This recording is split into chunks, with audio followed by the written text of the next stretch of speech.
नमस्ते, सदा वत्सले मातृभूमि। हम लोग आज एक बहुत महत्वपूर्ण सुप्रीम कोर्ट के जजमेंट पर चर्चा करने जा रहे हैं।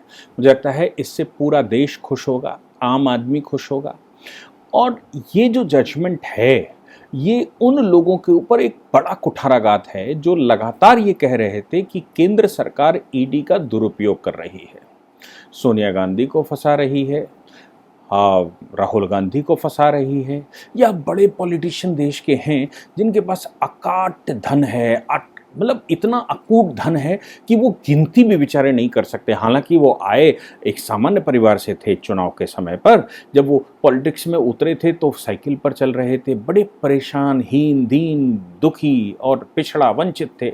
लेकिन बाद में जैसे ही वो पॉलिटिक्स में उतरे तो उनको कुबेर का खजाना मिल गया, और कुबेर के खजाने में इतना खजाना मिला कि उनको था नहीं मालूम है कि कहाँ से कहाँ तक है। लेकिन केंद्र में मोदी जी की सरकार 2014 में बैठी, उसने उनके खजानों पर प्रश्न करना शुरू कर दिया कि आय से अधिक संपत्ति कहाँ से आई, इस संपत्ति का प्रोसीजर बताइए कि ये संपत्ति आपने अर्जित कैसे की, आपके अर्जन का स्रोत क्या है। ये सब प्रश्न मोदी जी की सरकार के दौरान ईडी ने पूछने शुरू कर दिए। अब इन प्रश्नों के पूछने पर यह हो रहा है कि ईडी का मिसयूज किया जा रहा है, वो पॉलिटिशियंस के खिलाफ, वो बड़े उद्योगपतियों पर नहीं लागू हो रहा है। वो ज़्यादातर पॉलिटिशियन, ऐसे पॉलिटिशियन जो अपने समय के दिग्गज पॉलिटिशियन रहे, मुख्यमंत्री रहे, प्रधानमंत्री के दावेदार रहे, बड़े बड़े भारी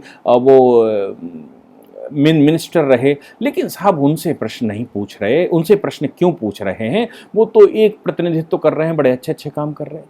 जैसे सवाल पूछना मनीष सिसोदिया से कि साहब वो तो बड़े विकास पुरुष हैं। केजरीवाल का कहना है कि मनीष सिसोदिया तो बड़े विकास पुरुष हैं, और उनके विकास पुरुष, उन्होंने ये स्कूल बनवा दिए, वो स्कूल बनवा दिए, उन्होंने ऐसा कर दिया, उन्होंने वैसा कर दिया। किसके पैसे से कर दिया?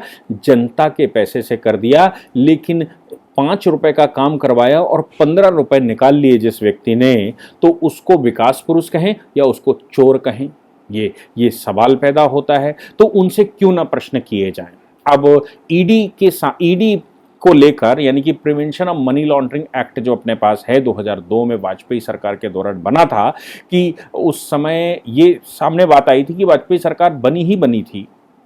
कुछ समय बाद ही वाजपेयी सरकार prevention of money laundering bill 1999 में लेकर आई थी, जिसका नाम था prevention of money laundering bill 1999। बाद में 2002 में उसने कानून का स्वरूप लिया और उसका नाम पड़ा prevention of money laundering act 2002।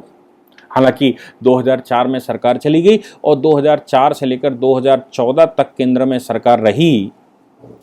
आप समझ ही रहे हैं सरदार जी की। और सरदार जी की सरकार के समय पर इस कानून में कोई समस्या नहीं थी, क्योंकि ये कानून का इस्तेमाल उन लोगों के खिलाफ किया जाता था जो कि पॉलिटिशियन नहीं थे, जो अपने मन के नहीं थे। बड़ा और इसका मोस्टली इस्तेमाल ही नहीं होता था। ईडी इतनी प्रमुख और इतनी मजबूत नहीं थी, उसको फ्री हैंड नहीं दिया गया था कि वो काम करे। 2014 में उसी कानून से, जो 10 वर्ष रहा, उसी कानून के तहत ईडी को और टीथ दिए गए। टीथ से मतलब है ईडी की इन्फोर्समेंट पूरी बनाई गई, उसमें सदस्यता दी गई, उनको एक नेटवर्क दिया गया और उनको पावर दी गई कि भैया आप स्वतंत्रता से काम करिए। इकोनॉमिक क्राइम के मामले में देश में जो लूट पड़ी हुई है, उस लूट को पकड़िए। वाजपेयी सरकार ने जिस समय कानून बनाया था, उस समय उन्होंने कानून बनाया था कि भाई सेक्शन 45, इसी का सेक्शन 45 के तहत आपको अगर बेल लेने के लिए जाते हैं मनी लॉन्ड्रिंग के मामले में, यानी कि जो दुरुपयोग करते हैं आप पैसे का, या पैसा आप का सोर्स नहीं बताते कि आप पैसा कहाँ से लाए, और पैसे की चोरी जो आपने करके रखी है, चाहे वो टैक्स बचाकर चोरी की हो या कोई साधन हो, आपने जो धन इकट्ठा करके रखा है, उस धन के विषय में आप अगर नहीं बता पाते हैं तो आपको जेल में डाला जाएगा। और अगर आप बेल लेने जाते हैं तो पब्लिक प्रोसिक्यूटर उस पर ऑब्जेक्शन लगाने का अधिकार रखता है। मैजिस्ट्रेट, जिसकी अदालत में ये डाला गया है, वो मैजिस्ट्रेट अगर सेटिस्फाई हो जाता है कि ये व्यक्ति बेल पर छूटने के बाद दोबारा इकोनॉमिक क्राइम नहीं करेगा, या इस मामले में इसका कोई लेना देना नहीं है, तो इन 2 कंडीशनों पर ही उसको बेल मिलेगी, नहीं तो उसको बेल नहीं मिलेगी।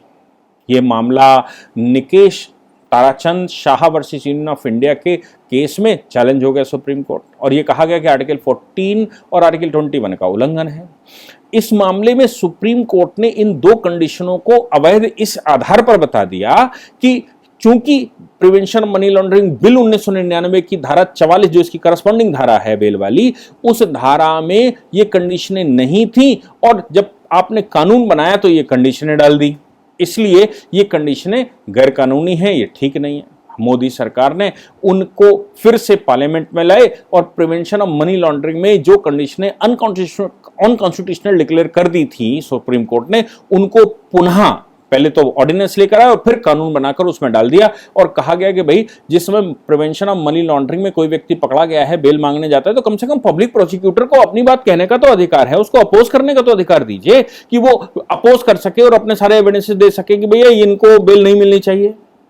हालांकि इस बात को लेकर सुप्रीम कोर्ट में ये फिर चैलेंज हुआ और अब की बार चैलेंज होना स्वाभाविक था, क्योंकि सोनिया मैडम फंसी हुई हैं, क्योंकि राहुल जी फंसे हुए हैं, क्योंकि शरद पवार एंड कंपनी फंसी हुई है, क्योंकि देश के बड़े बड़े पॉलिटिशियन अब इसके दायरे में आ रहे हैं और लगातार सरकार इस पर एक्शन ले रही है। तो फिर ये कैसे हो, ये इसके लिए क्या किया जाए? सुप्रीम कोर्ट में इसको जब चैलेंज किया गया इस केस को, तो ये आधार पर चैलेंज किया गया। हालांकि 3 जजों की बेंच ने जो धमाकेदार जजमेंट आज सुबह सुबह सुनाया है बुधवार को, वो मुझे लगता है कि आज बुद्ध के फॉलोवर या मैं कहूं कि देश के वो बुद्धिजीवी जो सामान्य तबके से आते हैं, जिनको जीविकोपार्जन करने के लिए पूरी शक्ति लगानी पड़ती है, जिनका पैसा जमा करके बड़े बड़े उद्योगपति जिसका पैसा इकट्ठा करके या चुरा कर बड़े बड़े पॉलिटिशियन अपने पास रखते हैं, उन सभी के विरुद्ध उनको यह खुशखबरी मिली है, क्योंकि सुप्रीम कोर्ट ने ईडी का दुरुपयोग मानने से मना कर दिया और जो जो चैलेंज किया गया कि इन कानून में फर्क है और ये कानून ठीक नहीं है, वो सब कुछ सुप्रीम कोर्ट ने मानने से मना कर दिया और कह दिया कि पावर है। मैं बताता हूं वो बिंदु क्या क्या है, कानून के जानकार इसको अच्छे से समझ पाएंगे। जो हमारे स्टूडेंट कानून अपनी ऑनलाइन साइट पर पढ़ रहे हैं dkdubey.com ऑनलाइन ऐप पर, ये साइट का नाम अलग है, ऑनलाइन ऐप पर पढ़ रहे हैं, उनके लिए ये एक प्रोसीजरल मैकेनिज्म बहुत अच्छी है। कॉन्स्टिट्यूशन का इसमें हवाला दिया गया है, प्रिवेंशन ऑफ मनी लॉन्ड्रिंग का दिया गया है, सीआरपीसी का इसमें हवाला दिया गया है और उन प्रोसीजर्स को स्पेशल, जो सीआरपीसी में स्पेशल लॉज की बात की गई है, उन स्पेशल लॉज का डिस्टिंक्शन सीआरपीसी में किया गया है, ये इसमें डिफाइंड किया है। तो मुझे लगता है कि जो कानून जानना चाहते हैं या जो कानून के जानकार हैं या जो प्रिपरेशन एचजीएस की कर रहे हैं, जो सीजीएम सीएमएम लिमिटेड एग्जाम दे रहे हैं, या जो अधिकारी ईडी के अधिकारी, या मैं कहूं कि जो डिस्ट्रिक्ट मैजिस्ट्रेट बैठे हुए हैं, मैजिस्ट्रेट पावर जिनके पास है, उन सब के लिए ये डिस्टिंक्शन बड़े इंपॉर्टेंट है, क्योंकि सुप्रीम कोर्ट में जो चैलेंज किया गया था उस पर सुप्रीम कोर्ट ने अपनी वर्डिक्ट दे दी है। क्या क्या है बात? ये आती है जैसे आप सीआरपीसी के तहत कोई क्राइम होता है तो एफआईआर दर्ज करवाते हैं, यहां पर उसको एफआईआर नहीं कहा जाता, उसको ईसीआईआर कहा जाता है, इन्फोर्समेंट केस इंफॉर्मेशन रिपोर्ट। जैसे उसमें फर्स्ट इंफॉर्मेशन रिपोर्ट कहा जाता है तो एफ की जगह ईसी लगाया जाता है, इकोनॉमिक वो इन्फोर्समेंट केस इंफॉर्मेशन रिपोर्ट। अब इनका कहना यह है कि जब एफआईआर दर्ज होती है तो एफआईआर की कॉपी कोर्ट में जाती है, जो एलिगेशन लगाए गए, लेकिन ईसीआईआर की कॉपी कोर्ट में नहीं जाती, ईसीआईआर की कॉपी अभियुक्त को दी भी नहीं जाती और जो इन्फोर्समेंट डायरेक्टरेट के लोग हैं या अधिकारी हैं, ये बिना बताए, ये भी नहीं बताते कि हमने क्राइम क्या किया है और मेरे खिलाफ क्या एलिगेशन लगाए गए हैं और ईसीआईआर में क्या लिखा गया है, ये साहब हमारे खिलाफ इन्वेस्टिगेशन शुरू कर देते हैं और हमको गिरफ्तार कर लेते हैं या लोगों को गिरफ्तार कर लेते हैं और ये कर लेते हैं। सुप्रीम कोर्ट ने कहा ईसीआईआर, चूंकि ये क्राइम जो है, जो इसमें क्राइम आते हैं, ये क्राइम बड़े गंभीर टाइप के क्राइम है, अगर ईसीआईआर पहले से पता लग जाएगी लोग अभियुक्तों को, तो अभियुक्त अपनी तैयारी कर लेगा और बचने का रास्ता निकाल लेगा, तो फिर वो जो उद्देश्य है ईडी का, वो उद्देश्य पूरा नहीं होता। इसलिए ईसीआईआर का आपको न बताना कहीं से भी गैर कानूनी नहीं है। सीआरपीसी को आप पीएमएलआर से मत मिलाइए। Honourable justice AM Khanwilkar, honourable justice Dinesh Maheshwari, honourable justice CT Ravi Kumar, ये 3 जजों की बेंच ने इस पर अपनी टिप्पणी देते हुए कहा कि देखिए जो संशोधन किया है, यहां चैलेंज वो भी हुआ था कि जो संशोधन कर दिया है बेल की कंडीशन में वाजपेयी सरकार के मामले को सुप्रीम कोर्ट ने उड़ा दिया था, कहा था ये कंडीशन अनकॉन्स्टिट्यूशनल हैं, जो मोदी सरकार ने दोबारा कानून बनाकर उसमें रख दी हैं, ये साहब कैसे रख सकते हैं। सुप्रीम कोर्ट ने कहा पार्लियामेंट को पूरा अधिकार है, वो कानूनों में संशोधन कर सकता है। सुप्रीम कोर्ट ने कोई जजमेंट दिया, अगर उस जजमेंट के बाद भी पार्लियामेंट को लगता है कि नहीं इस पर संशोधन होना चाहिए तो पार्लियामेंट को अधिकार है, इसलिए पार्लियामेंट के द्वारा किया गया संशोधन किसी भी प्रकार से सुप्रीम कोर्ट के अगेंस्ट में नहीं जाता। आगे आर्गुमेंट जो गजब गजब के दिए वो गजब के हैं। बात दूसरी एक और आई, बात यह आई कि ये जो संशोधन किया सरकार ने वो फाइनेंस एक्ट से किया है, ये बड़ा महत्वपूर्ण है, फाइनेंस एक्ट से किया है। अब फाइनेंस एक्ट का मतलब हो गया कि मनी बिल आया होगा, मनी बिल का मतलब हो गया कि प्रेसिडेंट के पहले से साइन होंगे, मनी बिल का मतलब यह हो गया कि केवल लोकसभा से वो पास हुआ होगा, राज्यसभा उस पर कुछ नहीं कर सकती। अब इनका कहना था कि prevention of money laundering act आपने फाइनेंस एक्ट से रखा, जो कि गलत है, और फाइनेंस एक्ट से आप नहीं रख सकते। आप ये सामान्य बिल लेकर आते, लोकसभा में लाते, लोकसभा के बाद ये राज्यसभा जाती, और राज्यसभा में उस समय मोदी सरकार की मेजोरिटी नहीं थी। राज्यसभा में चूंकि मेजोरिटी नहीं थी इसलिए राज्यसभा इसको उड़ा देता और कह देता कि नहीं, जो बेल की सेटिंग है, जो बेल मांगने गया है उस पर पब्लिक प्रोसिक्यूटर को इंटरवेंशन या उस पब्लिक प्रोसिक्यूटर को अपनी बात भी कहने का अधिकार नहीं है, तो मामला अच्छा हो जाता। इसलिए सरकार, इनका कहना है, जो पिटिशनर थे उनका कहना था, इसलिए सरकार ने क्या किया कि उसको मनी बिल के माध्यम से लेकर आई, लोकसभा ने उसको पास कर दिया, राज्यसभा कितना भी उसमें हंगामा मचाती रहे, राज्यसभा उसको किसी प्रकार से डाउन नहीं कर सकती, इसलिए मनी बिल से लेकर आए थे। ये सवाल वहां पर पैदा हुआ, ये सवाल वहां पर पैदा हुआ। दूसरी बात यह आती है कि ये जजमेंट 15/3/2022 को सेव किया गया था, सिक्योर किया गया था, और 15/3/2022 से कोर्ट इसको रखे हुए था, आज उन्होंने प्रोनाउंसमेंट किया। अब इनके ऑब्जेक्शंस क्या क्या हैं वो समझ लीजिए। इनका जो मेन ऑब्जेक्शन है, मैं पूरी इसको पढ़ने के बाद आपको बता दूं, जो मेन ऑब्जेक्शन है वो इनका कहना है कि ECIR की कॉपी शेयर नहीं की जाती एक्यूज्ड के पास। सुप्रीम कोर्ट ने कहा कोई जरूरत नहीं। इन्होंने कहा कि इन्वेस्टिगेशन का जो प्रोसीजर है, सम्मन का जो प्रोसीजर है वो लैक है, ये सम्मन करने के बजाय सीधे पहुंच जाते हैं, छापा डाल लेते हैं, छापा डालकर सब खंगाल लाते हैं। अगर ये सम्मन कर दिया गया होता, प्रोसीजर इसका डिफाइन कर दिया गया होता तो साहब हम पहले से वहां तैयारी कर लेते, बच लेते। तो ये तो अचानक पहुंचते हैं रातों रात, और मालूम पड़ा 20 अड्डे हैं, 20 स्थान है, 50 स्थान है, वहां जाकर छापे मार देते हैं। सुप्रीम कोर्ट ने कहा इसमें कुछ भी गलत नहीं है, क्योंकि ये इकोनॉमिक क्राइम है, इकोनॉमिक क्राइम तो ऐसे ही काउंट होता है। इन्होंने कहा कि जो मैजिस्ट्रियल सेफगार्ड्स थे वो इसमें नहीं है, यानी कि सेक्शन 157 CRPC में मैजिस्ट्रेट के पास पूरी जानकारी दी जाती है इन्वेस्टिगेटिंग एजेंसी को, तो ये जो इन्फोर्समेंट डायरेक्टरेट है ये मैजिस्ट्रेट को कुछ बताती नहीं है, और मैजिस्ट्रेट को पता लग जाए तो उनके पास ऑन रिकॉर्ड हो जाएगा, रिकॉर्ड हो जाए तो वकीलों को पता लग जाएगा, वकीलों को पता लग जाए तो हमको पता लग जाएगी ईडी क्या कर रही है मेरे लिए, तो फिर हम अपना बचाव कर लेते। लेकिन ये तो साहब 157 में CRPC की 157 का भी उल्लंघन कर रहे हैं। सुप्रीम कोर्ट ने कहा वो स्पेशल लॉ है, स्पेशल लॉ पर यहां CRPC लागू नहीं होती, इसलिए CRPC के लिए दिमाग नहीं लगाना चाहिए। स्पेशल लॉ का मामला यह है कि CRPC के सेक्शन 4 और सेक्शन 5 में यह व्यवस्था दे रखी है कि अगर किसी भी मामले का कोई स्पेशल लॉ दिया हुआ है या ये कहा गया है कि CRPC उस पर लागू नहीं होगी, तो फिर CRPC उस पर लागू नहीं होगी, या स्पेशल लॉ दिया हुआ है तो CRPC उस पर लागू नहीं होगी। स्पेशल लॉ में अगर कोई प्रोसीजरल मैकेनिज्म में कुछ कमी रह जाती है तो कभी कभी CRPC से उसको उठाया जा सकता है और उसको किया जा सकता है। ये ट्विन बेल वाला मैंने आपको बताया था, वो भी सुप्रीम कोर्ट ने कहा कि भाई पार्लियामेंट को अधिकार है, सब कर सकती है।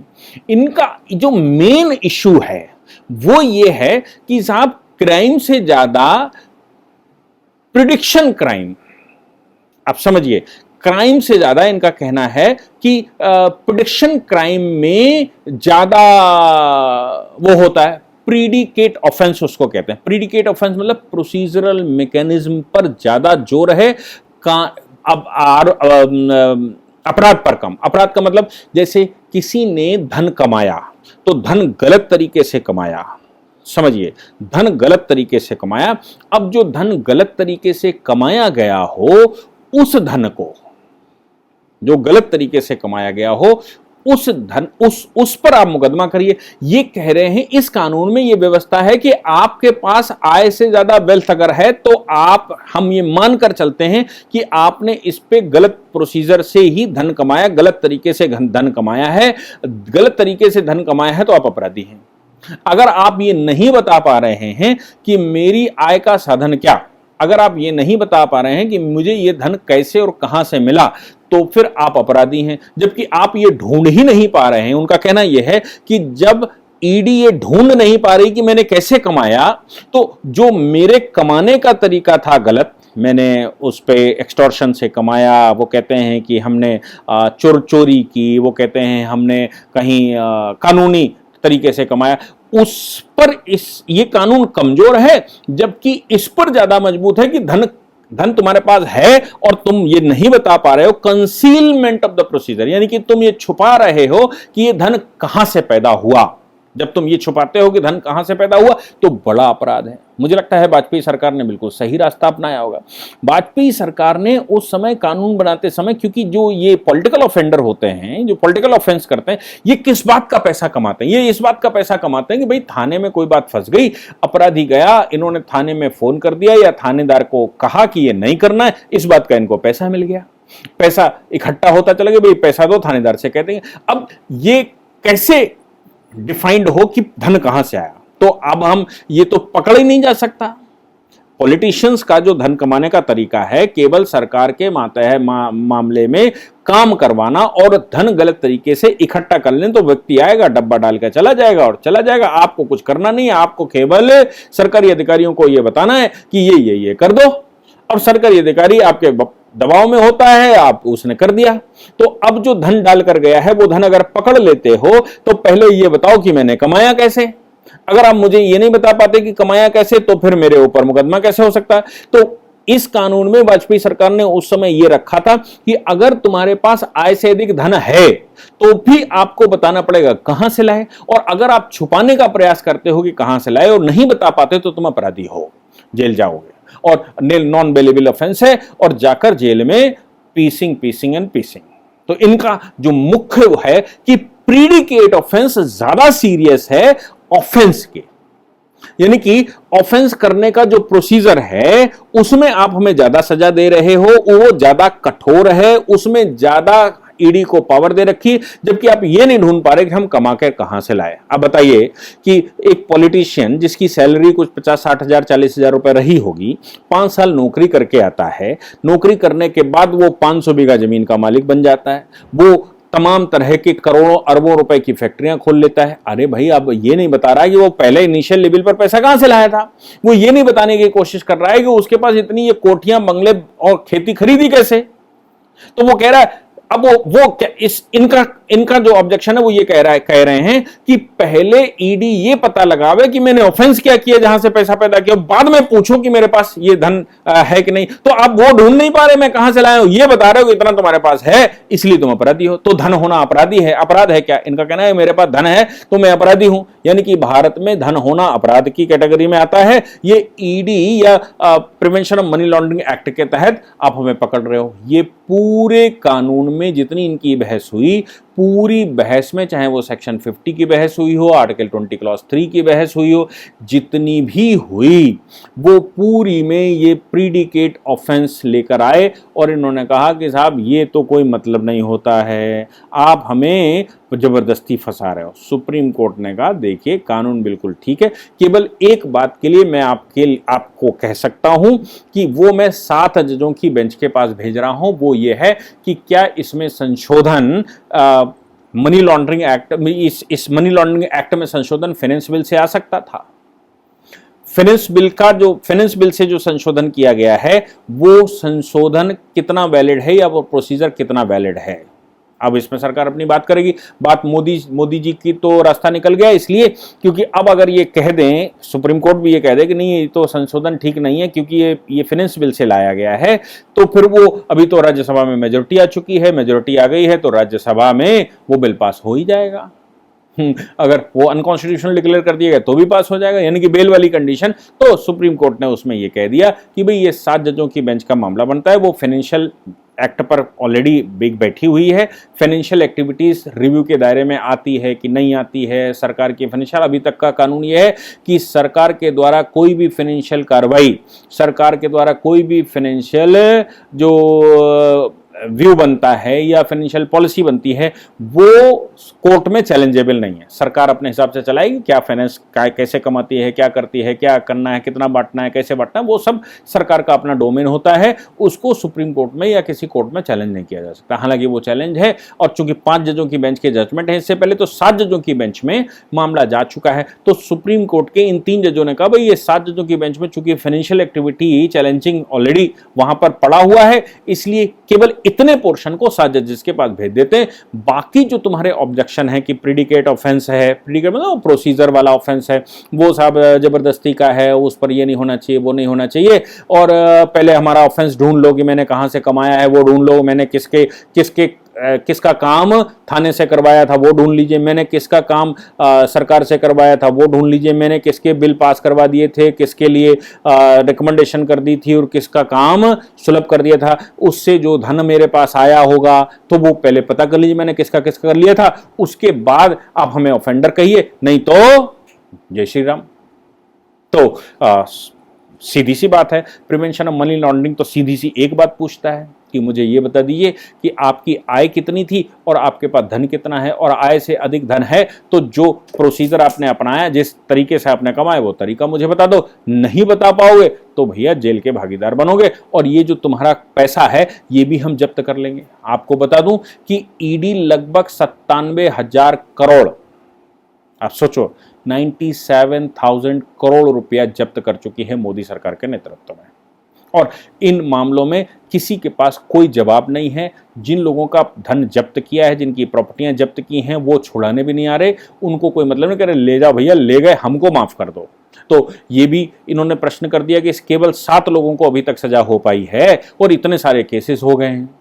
तो मुझे लगता है कि केसेस अभी पेंडिंग हैं, सरकार के जिस लेवल पर भी हैं वो पेंडिंग है। दूसरी बात जो सबसे महत्वपूर्ण है वो ये है कि सरकार उसको जब्त कर रही है, देश हित में इसका इस्तेमाल कर रही है, और अभी सभी पॉलिटिशियंस के ऊपर प्रश्न हो रहे हैं। पॉलिटिशियन मुझे लगता है देश के सभी फंस जाएंगे, उनको सबको बताना पड़ेगा कि आखिर उनकी आय का स्रोत क्या है। सोनिया गांधी हो, वो चाहे शरद पवार हो, आप जब पॉलिटिक्स में आए थे तब आपके पास कितना धन था और आज आपके पास इतना धन है तो कैसे कमाया ये बताइए, नहीं तो ईडी उठाकर बंद कर देगी। कम से कम जो कार्रवाई करेगी तो वो आपकी संपत्ति, सरकारी संपत्ति घोषित कर देगी, क्योंकि आपके मंत्री परिषद रहते, आपके पॉलिटिशियन रहते, आपके किसी पद पर रहते हुए आपने धन कमाया था, कैसे भी कमाया था, कोई आपको दान कर गया, कोई आपको गिफ्ट दे गया, जो भी कर गया था, वो सब सरकारी धन है, सरकार उसका इस्तेमाल करेगी। मोदी जी अपनी जेब में रखने उसको नहीं जा रहे हैं, मोदी जी भी उसको सरकारी खजाने में ही जमा करने जा रहे हैं, और सरकारी खजाने में जमा होकर ही उसका उपयोग हो रहा है। तो कम से कम इतना तो कार्रवाई चली रही है। तो 97,000 करोड़ रुपया आ चुका है, अभी मुझे लगता है 97 लाख करोड़ रुपया भी आ जाए तो भी बहुत सारे पॉलिटिशियन कहीं ना कहीं बच जाएंगे। मुझे लगता है कि सरकार के कदम को सुप्रीम कोर्ट ने जिस प्रकार से इंडोर्स किया है, और सुप्रीम कोर्ट ने कहा है कि ईडी की कार्रवाई बिल्कुल ठीक है, आपको पता नहीं होना चाहिए, ईडी अंधेरे में तीर मारती है तभी पकड़ सकती है, अंधेरे में तीर नहीं मारेगी ईडी, सब कुछ आपको बता के करेगी, तो फिर ये इकोनॉमिक क्राइम में इनको पकड़ा नहीं जा सकता। जय हिंद, जय भारत, वंदे मातरम।